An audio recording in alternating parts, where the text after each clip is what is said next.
Nak dia keluar cepat-cepat dari rumah ni. Abang tak marah, No. No risau kalau abang marah No. No tak payah risau. No tak ada salah apa-apa pun dengan abang.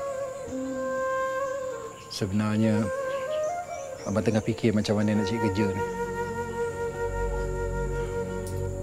Abang kena cari duit banyak, No.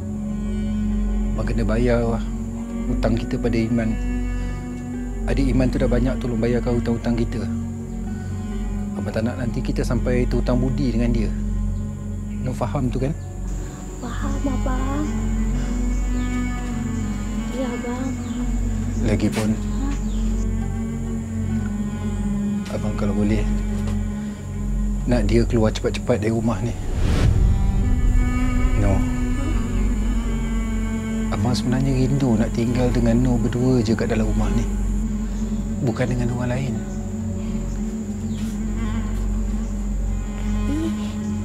Abang bawa balik adik Iman kenapa?